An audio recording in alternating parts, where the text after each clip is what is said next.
This is Phyllis from AFC-Express, and today I will demonstrate how to make a pettiskirt. Part 1, making the ruffle, one of the most important parts of the pettiskirt. So in the video on attaching the ruffler, we've taught you how to attach the ruffler, but I still go through my checklist.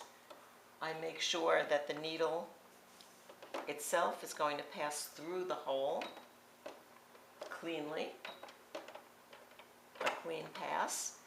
I make sure that my screw is just a little bit under 4 gathers to each stitch, and I move my stitch, the number of stitches I want to have the gather over to number 1 every stitch.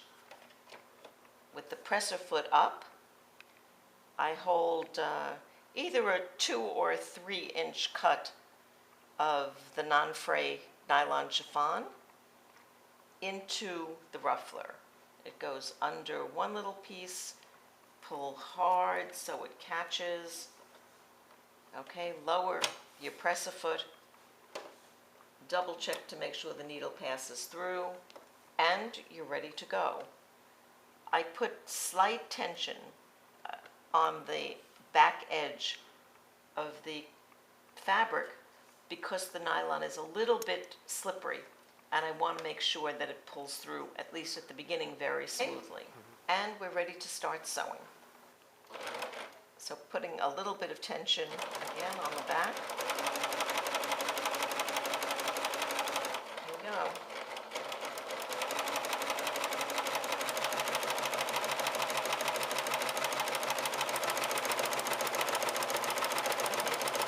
Stop and look and make sure that the ruffle is as gathered as I would like it to be, because if it isn't, I have an option now of again returning the number of stitches back to the star or 0, pulling back on the gathering amount and changing it to either more gathers or fewer gathers as I decide it needs.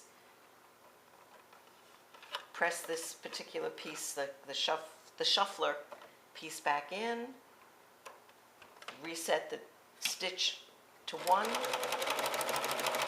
go.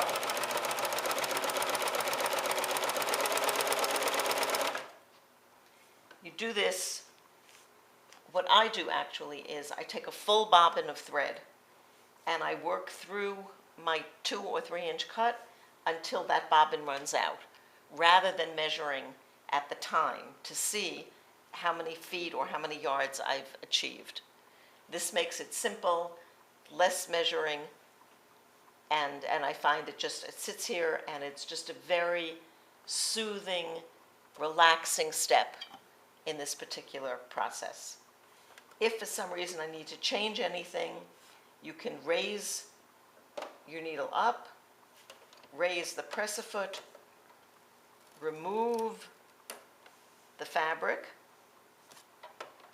You can cut the thread or not, figure out what's doing, and at any time you need to, while the presser foot is up, you just reinsert the fabric. And again, lower the presser foot, lower the needle, and you're on your way. Okay, when you finish with that amount of sewing, you will have yards and yards and yards of easily gathered chiffon, and you're ready for step 2.